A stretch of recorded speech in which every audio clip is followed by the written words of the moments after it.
Hi, everyone. Welcome back to How to College First Gen, where we have real conversations about what it's like to be a first gen student before, during, and after college. I'm your host, Shiv. Today, we are joined by Gurjinder Toor, who is a first gen Punjabi American from the University of Houston.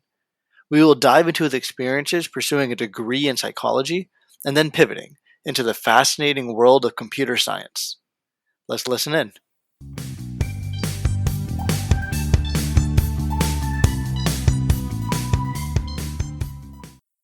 Hey, Gurjinder. Thank you so much for joining us. Hey Shiv, I'm glad to be here. So, like I mentioned in the intro, we're going to talk about today the journey that you had to the University of Houston and then also your pivot afterwards into the field of software. But before all of that, Gurjinder and I actually went to high school together here in Cyprus. So, can you share with the audience like your journey to high school, your journey to undergrad, why do you pick U of H, all of that? Sure, I can definitely do that. As Shiv has mentioned, we both went to high school and University of Houston just here in Houston. So it was an easy choice for me to pick UH because my family's here and we've been here for the past 20 years or so. So it was just a very easy pick for me to do so, just to be close to my family. Nice, yeah, and family is super important. They're a good support system. Were you born here in Houston or where were you born? No, I was actually born in Punjab in India. We immigrated to California whenever I was about 3 or 4, and we've been here for the past 20 years from California.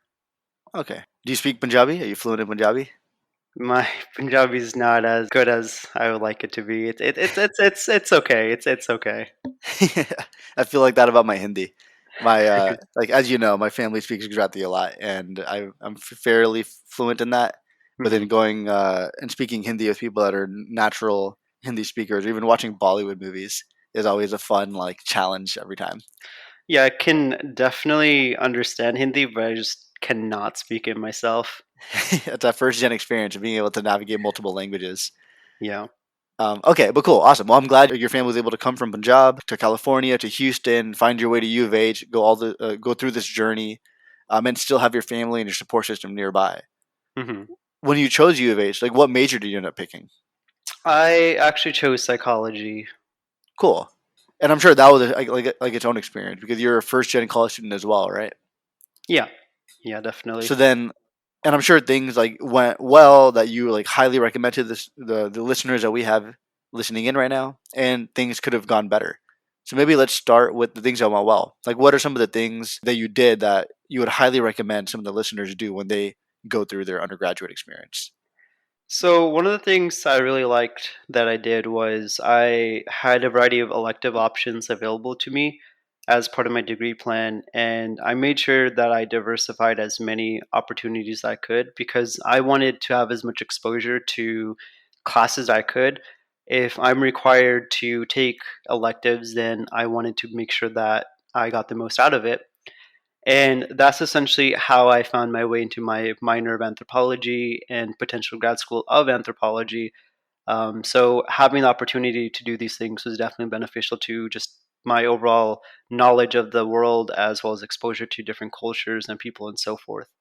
Beyond that, there were a few things I definitely did when it came to strategies, and that definitely helped me a lot, such as making sure that I stacked my classes on 2 or 3 days a week because I was a commuter student, and I made sure not to focus on having classes on Fridays because I know stress is a huge important aspect of the entire college life, and wanting to be able to manage my classes and stress was a big thing for me. Beyond that, it's just having minimal days of class gave opportunities such as internships and just discussing things with professors and so forth. So definitely diversifying my classes as well as just understanding I need to minimize how much stress. So that helped a lot. Yeah, I'm glad to hear it, and it's good to be like deliberate about those kinds of things because it's very easy to go for like the easiest classes or the classes that you're most comfortable with the material.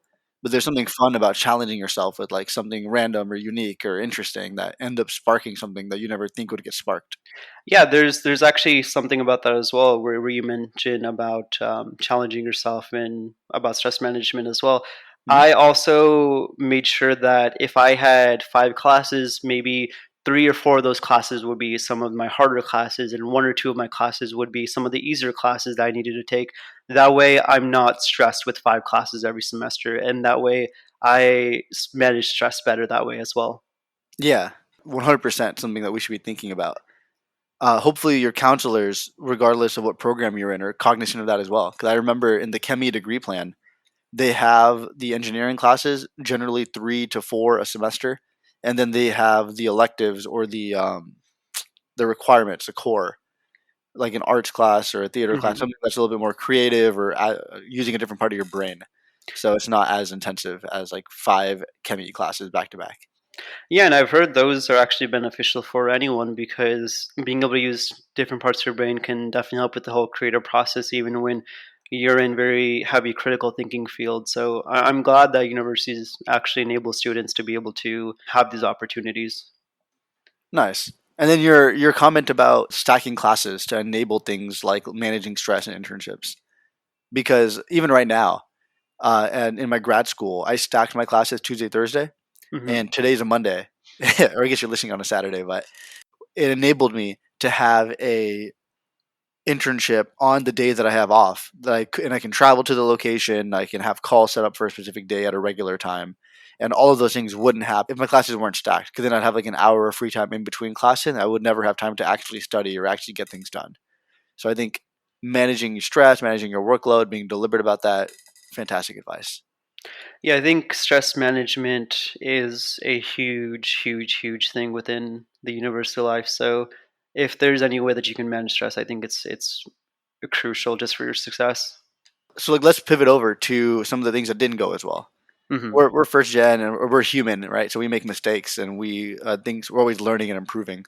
So any way we can pass down that knowledge would be fantastic. So are there any things that you wish you would have known when you first started your journey at U of H?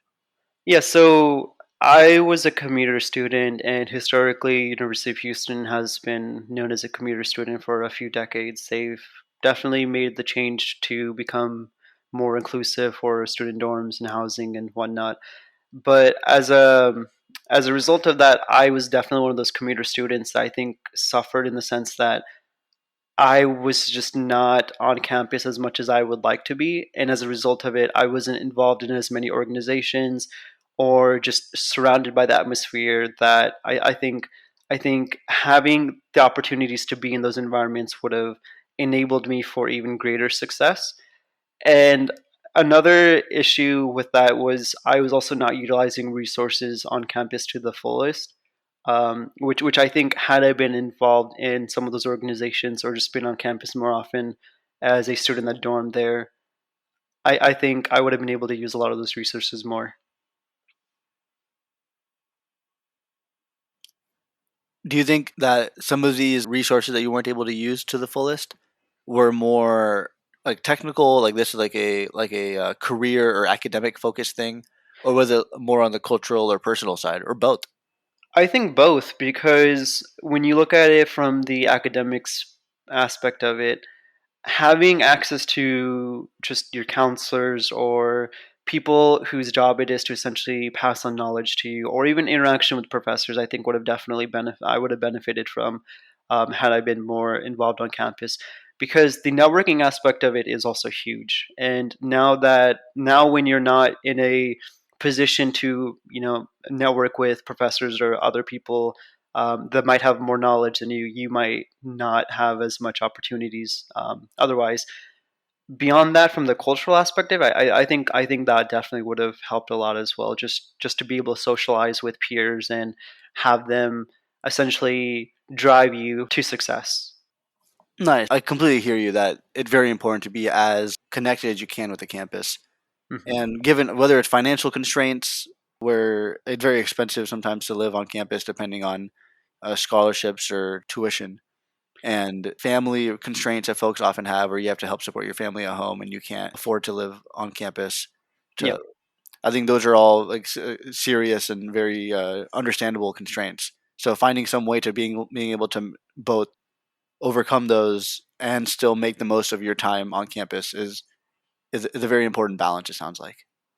Yeah, I would definitely say if you have the opportunity to do so, then I think you should take it because I think it also helps to manage your workload a lot better.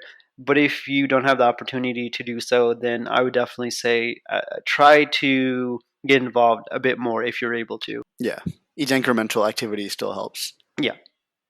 Cool. So yeah, those are fantastic words of advice for our listeners. But let's kind of dive deeper into the field that you chose. You mentioned psychology. Why did you end up picking psychology? I chose psychology because it just interested me. I was very fascinated by the entire career path of psychology. I had intentions of going to graduate school originally for psychiatry, and then I changed it to clinical psychology, and then I changed it to medical anthropology. And I landed on medical anthropology in the end simply because I was exposed to a lot of anthropology um, through my diversifying of my elective choices. So had I not done that, I wouldn't have landed on medical anthropology. And in the end, I ended up loving medical anthropology to the point I just wanted to pursue it in grad school. But I really love psychology in the sense that I think psychology is just all around us from any kind of behavior we have, such as consumer patterns and consumer behavior and so forth. So I think psychology is definitely very fascinating. Yeah, psychology is interesting too because from a career path perspective, if you're like an engineering student, you go and get a master's degree in engineering, or you go get a job. If you're in if you're pre law, then you go to law school. If you're pre med, you go to med school. But for psychology, you can choose to go to med school, right? Or you could choose to go get your graduate degree in psychology and be a psychologist. Like, how did that work? Like, how was that decision process? So yeah, you can definitely go to medical school as a psychiatrist. That's pretty much the only career path that you would need to go to medical school. But um, psychiatry is definitely medical school, and then the other fields you can go and get your master's, you can get a PhD, you could there's a lot of variety of options. So I think the best way for you to figure out what exactly it is that you would want to do is to just talk to professors or talk to people on campus that have a better idea of what exactly it is that they do and so forth. So having those conversations, because of how diverse the career path post undergrad is, it makes it a bit harder to figure out what exactly you might want to do, and that's where asking people that have more experience than you come in. And you mentioned medical anthropology is where you landed because Mhm. of an elective. So you didn't come in knowing that. So it sounds like you were reflecting during your time over the first couple of years and then figuring it out. Yeah. Like, do you think everyone should have it ready day one, or do you think it's okay to explore and figure it out as you go? So I think it's very hard. I can give you answers for both. On one end, it makes sense to have some kind of idea of what you want to go into, and that can definitely help drive you to the future. But at the same time, when you're pivoting around or you're changing your mind on some of these things, it might be a bit harder to break out of that industry because it's a very easy for me to say, hey, I want to go into psychology and then switch it to sociology or medical anthropology because all of those fields are very closely related. But if I were to say, hey, I'm a psychology major and I want to become an engineer, that's a bit harder. And I think it makes sense to have some kind of idea, but at the same time, if you end up changing your mind, then that's completely okay. It just all fits in the realms of what constraints you have, I'd say. That makes sense. And speaking of, you mentioned that when you first came in, psychology and then medical anthropology was a goal. Hmm. Would you still do it again, or like a psychology major, or after graduating and pursuing your life after? Do you think that you would have chosen a different major? I think I would have chosen a different major, and at this point, I for sure think I wish I had chosen a different major. I think a lot of, even though I love psychology, I love the social sciences, and that's where my background is. I think the lack of exposure to a bunch of opportunities I discussed earlier, by not being on campus, definitely forced me to choose to continue the path of social sciences. But after reflecting on it and getting myself into a variety of other opportunities, I realized that maybe I would have chosen a different path. So this is where I think being exposed to college life more and understanding your opportunities is definitely helpful. And at the end of the day, if I could go back, I definitely would have changed my major. Do you know to what degree? At this point, I would probably have said something computer science related or engineering related because I'm really fascinated with agricultural technology. I think Mhm. that's a huge industry, and I'm very fascinated by it. A few years ago, a friend of mine actually spoke about vertical farms, and I thought those were the coolest things ever. So when I researched it, I was like, "Dang, I wish I was doing some of this." So that's definitely what I would have chosen. Cool. Well, I guess and it sounds like you've already pivoted into that, even without a degree in computer science, which is kind of what we should jump into next. What made you kind of realize that like this is the interest that you have? So I think my interest in software came as a result of COVID. I definitely had wanted to try to program for a few years prior to COVID, but I just never really first thought I could do it or really understood it because when you sort of look at old movies where they're sort of like hacking into something, it's very intimidating. You don't really understand it unless you're from that world. So it intimidated me, but having an opportunity through COVID allowed me to realize, hey, this is actually really fun. I really enjoy this. And with technology being the future, I could apply a lot of my background in social sciences through accessibility of information and so forth. So I just fell in love with it because I realized this is really fun and I can create pretty much whatever I want. That's awesome. But I can imagine coming from a psych major or even from any major that's not computer science related and then trying to jump into this world could be overwhelming Mhm. because there's so much to learn. There's so many like languages that you could be learning from HTML to C++.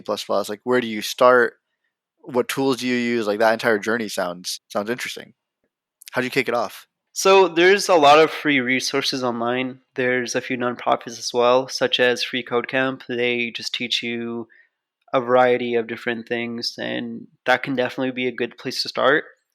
I also consulted with some friends of mine that are within the industry on where I should start, and oftentimes ends up in one of two languages, JavaScript and Python, because those are two languages that a lot of people are able to pick up because of how similar they are to just English, and that definitely helps. When it comes to some of the other languages, such as C++, those are a lot harder as your first language because they're not very much like the English language. So definitely, I would say like look around, talk to people if you can, and there's so many free resources. But people typically end up landing on JavaScript and Python as one of the first two languages. Cool. And then you use these online tools to like do practice questions or like how did you end up like using them? So the best way to learn is, and I've realized this through my journey as well as consulting with other people, is learn the basics of any language because once you learn the basics of it, you're pretty much ready to start applying. There's definitely some intermediate and more advanced things that you should learn, but those are more so as a needs basis of when you need to use them, you should learn them then. The best way to expand your understanding is just to build simple projects. And it's very intimidating at the start because it's very easy for you to go on YouTube and watch someone else code and do a code along. And it can be beneficial, but you're not really learning much. You're just learning to code along with someone. So once you start applying your critical thinking and actually building small projects, that's when you start to learn the most. Interesting. So you mentioned a couple of things from free code camps or like free code camp, which like the nonprofit you mentioned, or Udemy and YouTube. Yeah. Do you have any recommendations on how to pivot into software? It sounds like those are online resources that people can use. Mhm. And I'm assuming computer science degrees at school also have a good way of teaching fundamental degree or fundamental things. Is there anything that you learned in those resources that would be interesting for our listeners? Like you should start. You mentioned starting with Java or Python is a good one because they're similar to English. You should do projects, which are Yeah. good learning. Are there any other tidbits that are relevant for the listeners in terms of understanding where to start? Because I can still imagine even with that, it could feel overwhelming. Yeah, so one correction is JavaScript and Python. Java does exist as a language, and it is easier to learn these days than it was a few decades ago. But JavaScript and Python are one of two. But you can also learn Java. It is a bit easier these days than it used to be. Beyond that, I think the best way for you to find which class or resource you should take is one that you will finish all the way, because when there's so many resources online through YouTube or Udemy or so forth, it's very easy for you to start doing one class and then saying, hey, this isn't for me, and then jump to another class and say, hey, that's not for me, and just continue jumping and not really learning anything. So I would say the best thing for you to do when you're learning is to find one cluster you really enjoy and actually stick with it all the way to the end. Because if you don't, you're just going to keep on continuing the cycle of like finding a new resource and a new resource and new resource. And that actually happened to me at the beginning as well, because I wanted to optimize my learning and optimize the amount of time I was spending. So every time I saw a new resource that I thought was better, I would just pivot. And that definitely hurt me at the beginning a little bit. So just find one that you like and just stick with it. Wonderful advice. So, two final questions for you as we wrap this up. First is because you've pivoted yourself, and Mhm. for any listeners that are considering a similar transition or pivot in their own majors or careers after undergrad, like, do you think it's okay to pivot? Do you think people should feel comfortable doing something like that? So I think the benefit of tech is that first of all, you don't really need a degree to get into tech. But that's not to say I don't think a comp sci degree is valuable. I think comp sci degrees are extremely valuable, and people that are in comp sci programs or have the opportunity to go to school for comp sci should do that, because not only does it teach you the fundamentals in a way that self taught can't, it also gives you better job opportunities than someone without a comp sci degree. And I saw some of that struggle myself. Um, Beyond that, I think when it comes to pivoting, I think it's completely okay to pivot, but at the same time, I think you should also look at it in the realm of like, am I able to afford to do so, and so forth and whatnot. But then at the same time, when you have things such as tech that sort of allow you to pivot easier, I think those are great, because anyone can essentially go into tech if you have the dedication and the time and the willingness to learn and whatnot. I love that. And it sounds like my second question was going to be, can anyone pivot into programming and tech? And it sounds like you full heartedly agree with that. Yeah, yeah, definitely. Love it. Well, cool, awesome. Well, thanks again for taking the time to chat with our listeners. Your journey is very educational, from psychology to computer science, and I really hope the listeners got a lot of value from it. Yeah, definitely. Thanks for having me. I'm glad that I was able to pass on some wisdom. Awesome. Thanks again.